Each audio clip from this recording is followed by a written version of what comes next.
The next show we're going to be talking about is Interviews with Monster Girls. Okay. They could have gone a lot of ways with this. I think they went in a really good way with it. I think the way they have it set up and the way they're going with it is really nice. And for a lot of different reasons. I mean, you have, of course, your stereotypical monsters in here. You have the vampire. And I don't know. I kind of want to say that the Ice Girl's kind of stereotypical, but I haven't necessarily seen her in too many. But the fact that the Doulahan is here as well, that to me is nice. I'm like, that's cool.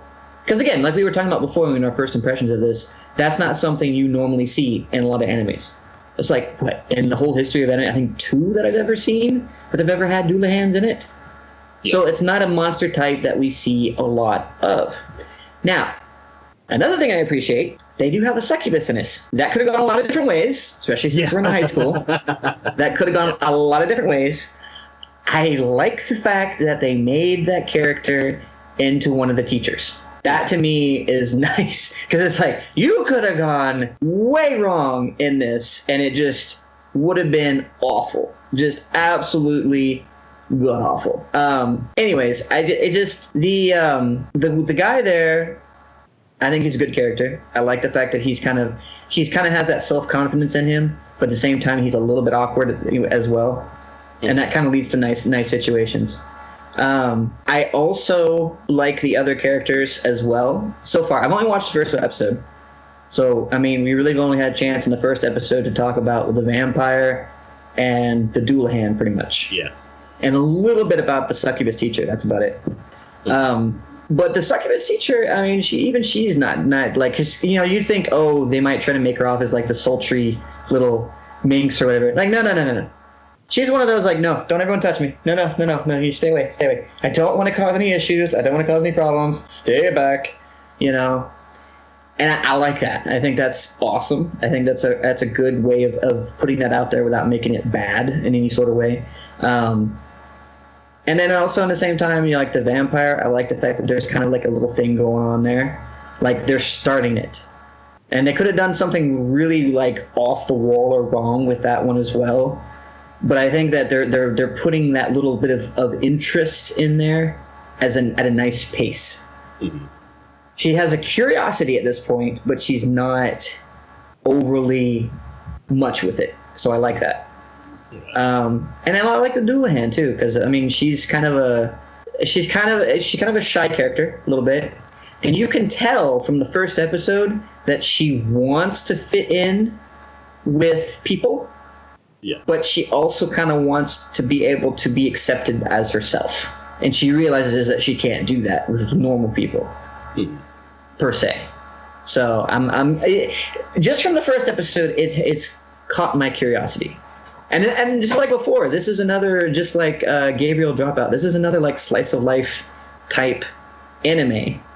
And I think, to me, I have more of an interest in this one, per se, than I do with Gabriel Dropout. Okay. So, for this one, I'd say it's more of a slice of life show than Gabriel Dropout.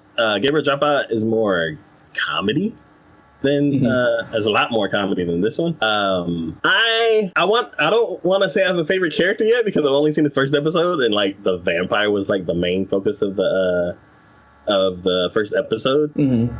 But from seeing a lot of the other things, it's like, I want to say the teacher is up there.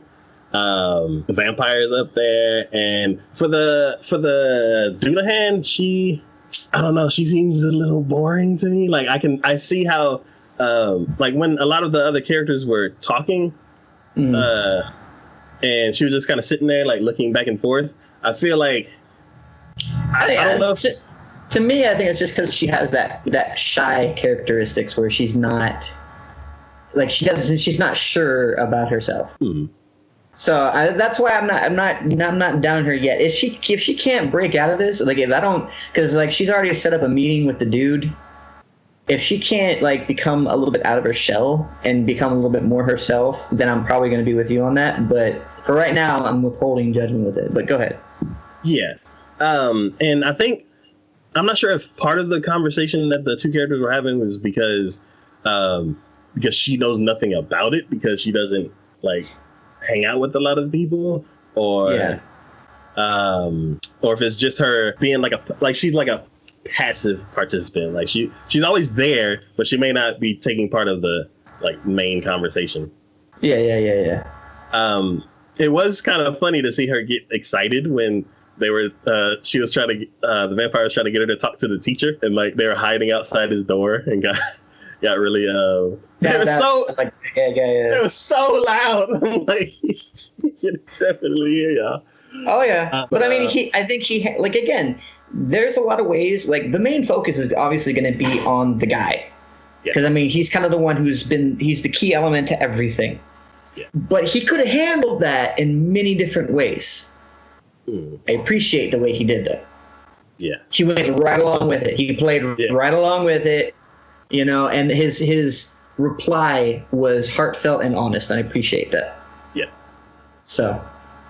He was being a bit of a creeper when he was talking to the vampire, though. I think in that sense, I'm not sure it was purposeful in that. I think it was more or less he's just... Because like he said in the beginning, he tried so hard to be able to talk with someone who is Demi. No, they go Demi. So it's someone who's Demi. And then the fact that now he actually gets the opportunity out of like nowhere, not only to talk with one, but multiple. Yeah. I think he's like, I'm not sure what to do right now. It's like it took him completely left field. And so I think after a couple episodes, we won't see that ever. It'll be more of just like he'll actually be more accustomed to it. Well, yeah, as far as like following them to find out more information, I feel like that part's fine. I was talking more about when he was talking to the vampire alone, and he was saying like sucking blood is kind of like a sexual thing, and I'm like, to me, I don't take that as creeper. I think that's more of just like his understanding, and it's just him trying to get all the information down in a way that he can actually comprehend it. And she went right along with it too. It was if she had felt awkward about it, then I'd have been like, okay, dude, you need to tone that down just a little bit. But she went right along with it. And she's like, yeah, I guess. It's like, okay.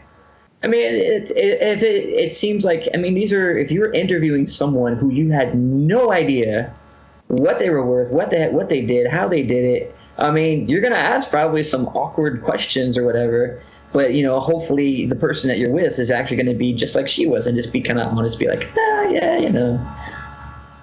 because he doesn't know. It's an unknown factor. And I like that because it shows that in this world, even though demis are accepted and they're recognized, people still don't know a lot about them. Yeah.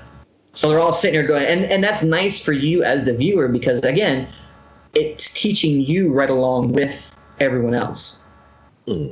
So now you're having an understanding about that just as much as they are. Yeah. And I appreciate that. I do kind of feel bad that every time he tries to talk to the teacher, she's all like, oh, I gotta go. Yeah. Like, oh, God, dude, you messed that up so bad. It could have gone so better for you. I understand why, but So. Yeah. So from the key visual that I have, the redhead, I guess, in the back, she is the vampire's sister, or is she another Demi? They haven't introduced her from the second episode, because she might be in the second episode, but they haven't introduced her in the first one. You saw the vampire's sister, right? Oh yeah, it's been a little while. Was she the actual sister? If she was, she's a vampire though.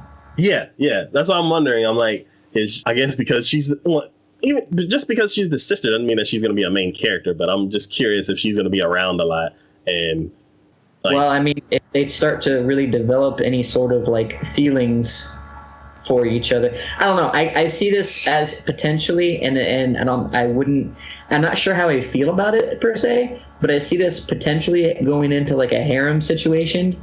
Because I think all the girls, because he's accepting of them for who they are going to start to develop feelings for him. Which, I mean, okay, that's going to have some funny little moments and awkward situations on their own, don't get me wrong. But I don't know.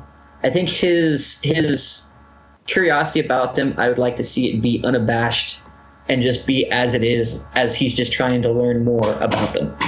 Okay. So. Poor Snow Girl. Oh God, yeah. Especially with the vampire. Oh my God. You're so cold. I just want to cling to you. It's like when they had her on the stretcher. I'm like, why? Why are they running so fast? Tossing her along, flopping her along. Yeah, I'm like, oh, slow down. But You're about to fall off.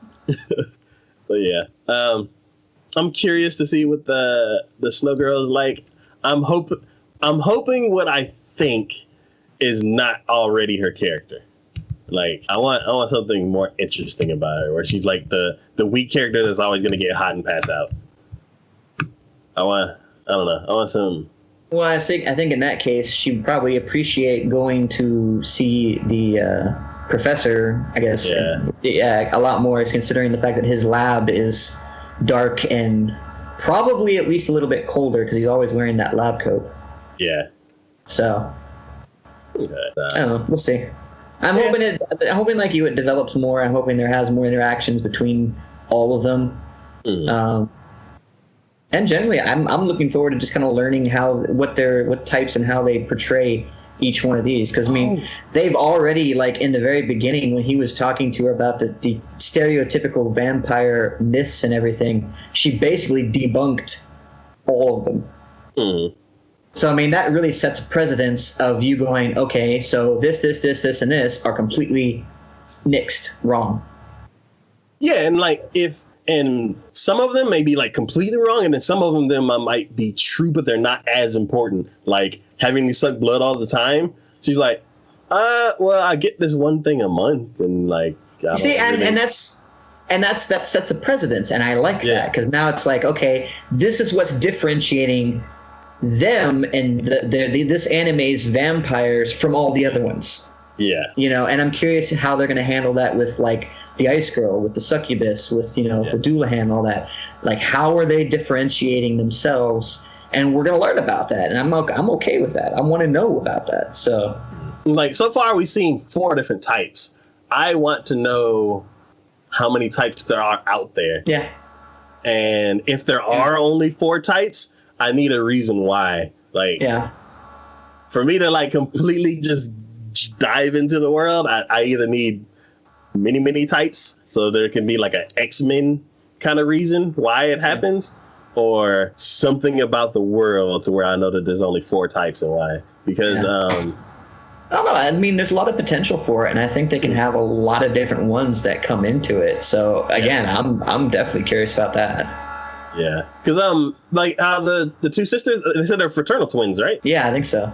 Yeah, and how one of them developed and the other one didn't. But I'm like, okay, now I'm curious about the parents. I'm like, is it a gene that was passed down? And like maybe the dad's a vampire. I think no. I don't think that it had anything to do with. I think like you were saying before with like the X-Men kind of thing. I think it was like a genetic mutation, and that it's just accepted that happens every now and then. Yeah. So, but I'm curious in that respect, like how does that equate? Like I can see that being that way for vampires, but what about Doulahans? You know, how does that coincide with that? You know, I mean, do they just like all of a sudden birth and you're like, well, she's missing a head and fire. It's a girl with her head. And like, fire is coming out of it. So the head's in there somewhere. We've got to get that out at some point, you know. Again, I'm curious. I'm wanting to see, you know. Or like it doesn't like manifest right away. And like I was like, you like eating this, your head just boom. It's a latent genetic trait that all of a sudden manifests later on in life. Oh yeah, that would be good. Oh my God! Oh, that could be so weird. Okay. Yeah. Just you know, just hope that you're not in the middle of a conversation with somebody and they're like, well, at least you got a good head on your shoulders, and they slap you on the back and your head just comes off. Or you're like sightseeing on the top of a building. You're like, man, that's far down. Yeah. But Yeah, so this show has a lot of potential. For me, there's a few things. Like, I just need an answer to like a couple questions, and then I'm totally on board. Even if it doesn't answer those questions, it's interesting enough for me to go ahead and finish it. So yeah, I would say that to an is very good. I mean, it's about as busy as you can get. Yes, I feel like even if you do pause the show, it will still be like, woo, woo, woo. And I'm like, no, just stay still for a second. And then the way for him to get out of that is to defeat the Demon King. Yeah, the Demon Lord. And day one. Yeah. Zero progress in that regard. Zero progress. Big old zero.